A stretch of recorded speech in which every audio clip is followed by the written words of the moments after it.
And rice is the most overrated food, I think. Have it as a rare treat.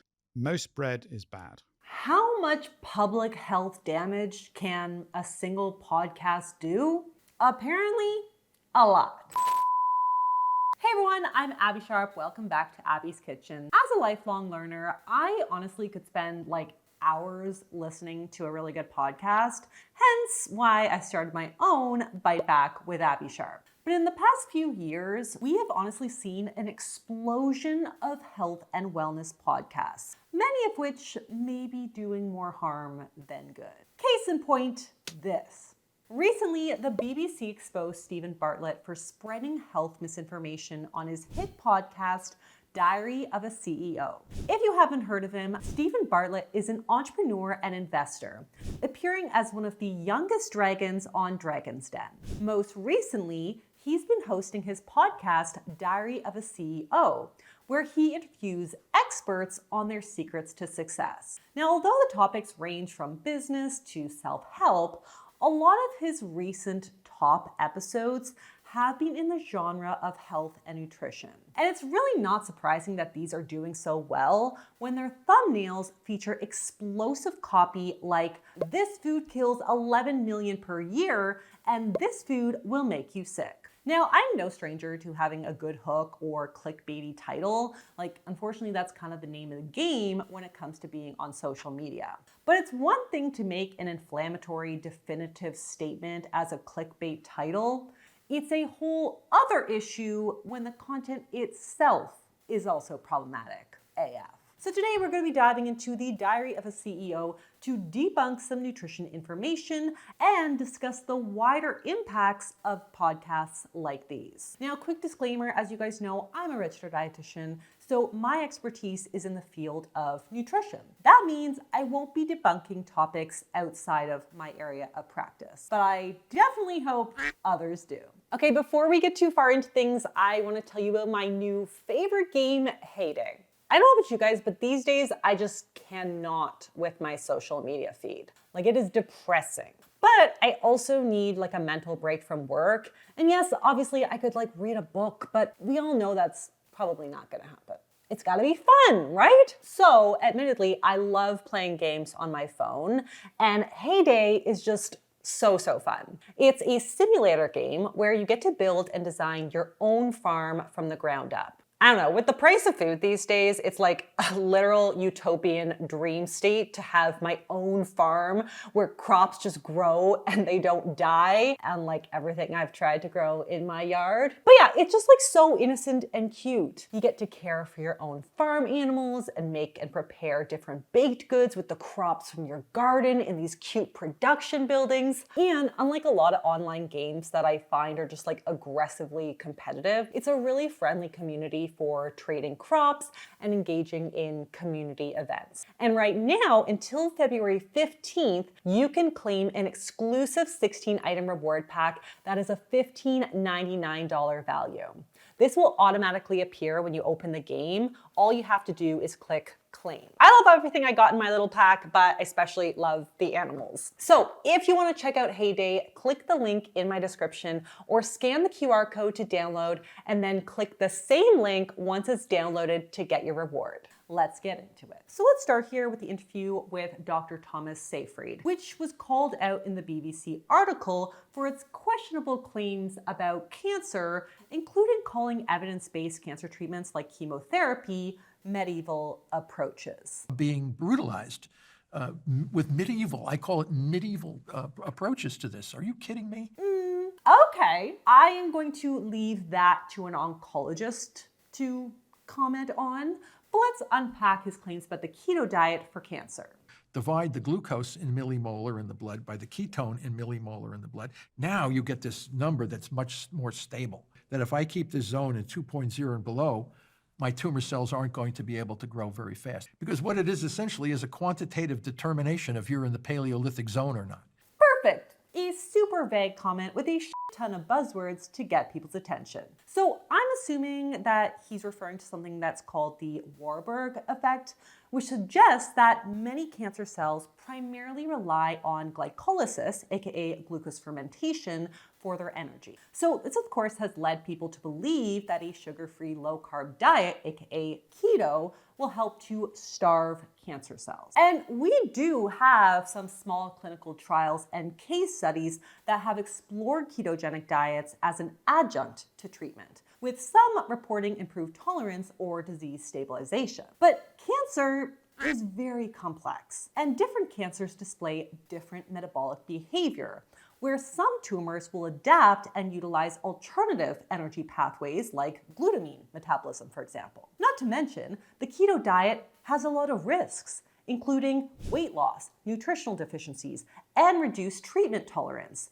And these are already symptoms that folks with cancer are suffering from. Keto diets also tend to be low in a lot of the cancer-fighting antioxidants, polyphenols, and fibers that we see in more plant-heavy diets. And according to this review, which compared the two diets, plant-based, unsurprisingly, came out on top. So this episode has red flags all over it. And speaking of sugar fear-mongering, let's take a look at this episode with Glucose Goddess. I have already made several videos debunking some of Jessie and Shaspay's claims and putting her so-called hacks into perspective. But let's say what she says to Steven. Is there any such thing as good sugar? No. People often believe that if the sugar is coming from a fruit, and is for example in a fruit smoothie that they might have in the morning, that's good sugar, but that sugar that's in a cake is bad sugar. So people tend to compare these two and say, oh, well, I'm having a fruit smoothie that's good for me, but oh, that chocolate cake would be bad for me.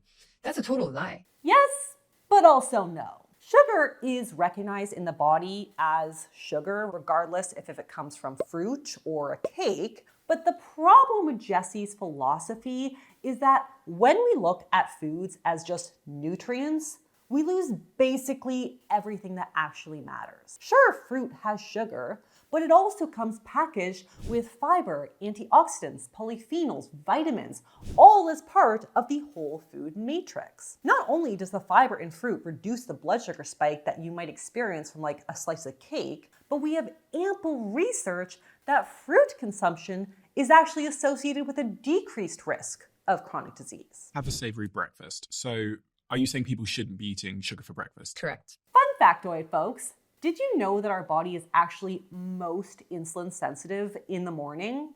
So it's actually more advantageous to eat carbs earlier on in the day when our body is more efficient at utilizing them. So for example, this study on pre-diabetic men found that early time restricted feeding actually improved insulin sensitivity. And the breakfast that they were offered in the study included things like bagels, waffles, cereal, oats, and a blueberry muffin.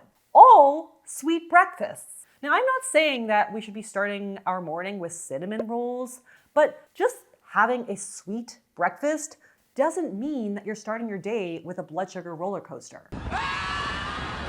The key with breakfast is to include a solid dose of protein with those carbs, ideally around 20 to 30 grams. Because high protein breakfasts have been shown to help support weight management, mood, memory, and blood sugar balance by slowing the release of glucose. So if you like cereal, for example, add it to some Greek yogurt. If you like waffles, try making a high protein recipe or pairing them with some eggs. And if you like oatmeal, just add a scoop of protein powder. You don't have to go savory if you're craving sweet. Next up, we have Dr. Tim Spector, aka the food doctor and the founder of the diet app Zoe. Now, I want to preface this by saying that there is a lot in this episode that is somewhat grounded in evidence, but his over-the-top fear-mongering of basically any food with any amount of processing and his obsession with blood sugar spikes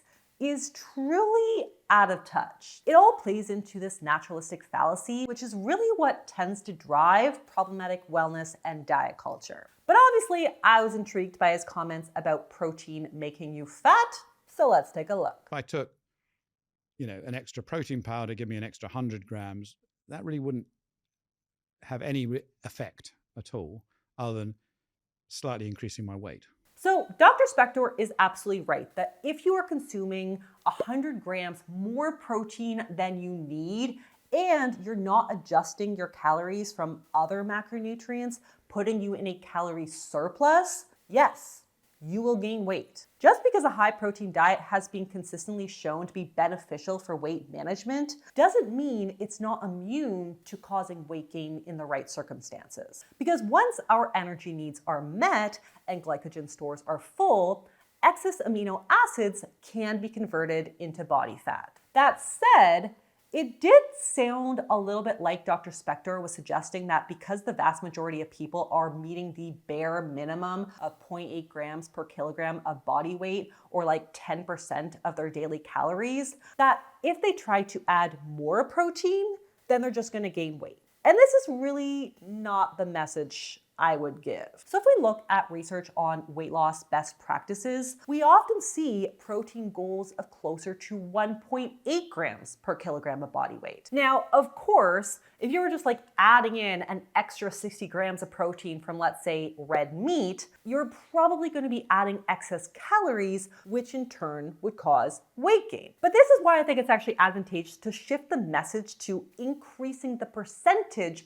of total calories from protein and to choose lean or plant-based options most often. Because when it comes to weight loss specifically, this advice is absolutely evidence-based. Higher protein intakes have been shown to result in more weight loss and less lean mass loss, leading to as much as a 3-fold greater effect on fat loss when going from a diet that is about 10 to 15% protein to one that is 20 to 30% protein. Another study found that when people increased their protein intake from 15% to 30% of their total calories, they spontaneously ate approximately 400 fewer calories overall. Protein is inherently the king of the satiety hierarchy. So generally speaking, if we're increasing our protein intake, we end up being less likely to need to kind of snack on naked carbs or less satiating meals throughout the day. Basically, effortlessly creating that calorie deficit. The other thing I want to clarify is protein spacing,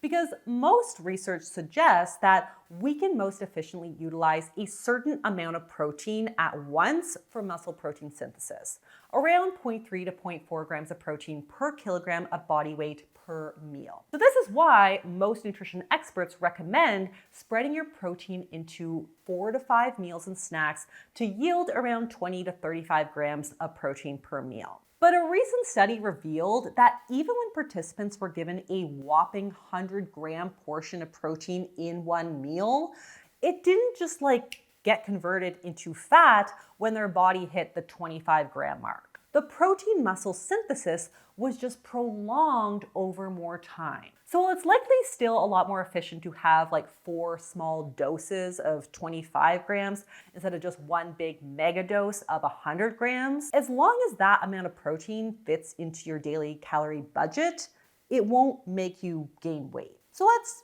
move on. So I no longer have white rice. And rice is the most overrated food, I think. Have it as a rare treat, but so many other grains you can have instead. Most bread is bad. It's a real red flag for me.